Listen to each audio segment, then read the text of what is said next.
in that question is the answer. And when you gave me an opportunity to prepare for this, and I looked very carefully and went over that question. And the key is common. What are the common interests of the school board? And how do we expand on that to make sure we're meeting the needs of the kids and the communities when it comes to education? You've witnessed 5 years of infighting and difficulty on this school board. I would say to you, I retired in 2011, and within a few years of me retiring, there seemed to be great controversy with the school board, and then eventually controversy with the administration. In order to meet the needs of the community, those 7 school board members are unique individuals, and they have to work together on what is a common goal. And at times it appears they can't seem to come to a consensus. And if you know me, and many of you do, I have been quite critical of our school board members, not all, but some. And I have been quite critical of our former superintendent. In fact, in 2018, I said to the Tampa Bay Times, which I received their endorsement twice, and hopefully next week, the 3rd time. First thing I would do if I was elected to the school board is start a nationwide search to replace the former superintendent, Jeff Akins. And within 7 months of me saying that, I lost the election. What happened? The district did a nationwide search to replace that superintendent. And most of those board members are gone or either resigned. My whole life has been focused on doing good for people. And I could very easily relax. I have a nice retirement. I worked very hard.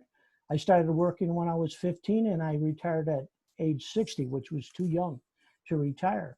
But my wife is a classroom teacher. She's involved in wanting to represent this community at the state level. And I also want to represent this community. And my lifelong goal right now is to be a school board member. And I can tell you, as I approach 70 years old, I don't want to run for county commission. I don't want to run for the Senate. To me, the school board is not a stepping stone. I'm not 42 years old and want to get involved in politics by winning a school board seat. This is an end goal for me, whether it's 4 years or 8 years. But it's absolutely imperative that we focus on the people of the school district and we focus on doing what's right for school communities. Important thing is we need to focus on what's best for the kids. And that is the #1 priority. For me, as my personal experience, I owned an after-school tutoring program in which I had 350 tutors, and I had hundreds of, I had lots of managers. And so I was able to oversee a program in 17 districts in the state of Florida. If you've met anybody who's worked with me, I am flexible. I work well with others. I have a voice, but I work well, and I want to be that voice in education. I think it's really important to have somebody who's an expert. So when I see the new curriculum, like for example, the other day, they just passed, a $3 million budget for a new curriculum.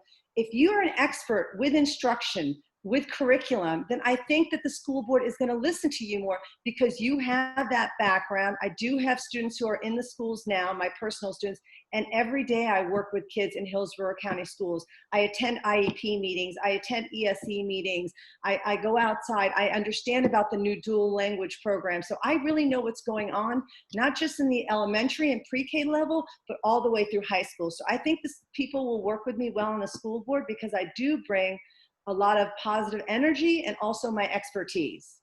One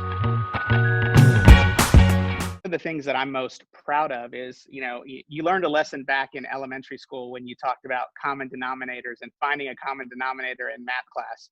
Well, I think we have a school board now that the common denominator is our students. And when you have the students as the common denominator, of course we're going to have disagreements, of course we're not going to see eye to eye, but I think when we're all working for that common denominator, which is our students and our parents, we end up coming to the right decision. So the majority of decisions that this school district makes since I've been on the board have almost been unanimous. Even hiring our superintendent, the last vote to hire Addis Davis was a unanimous decision. Now, it didn't start off that way, but we worked through the process and we believe that we hired the best superintendent. So you have to work and put the students first. And we end up making the right decisions most of the time based on all of us believing that the students are our first priority.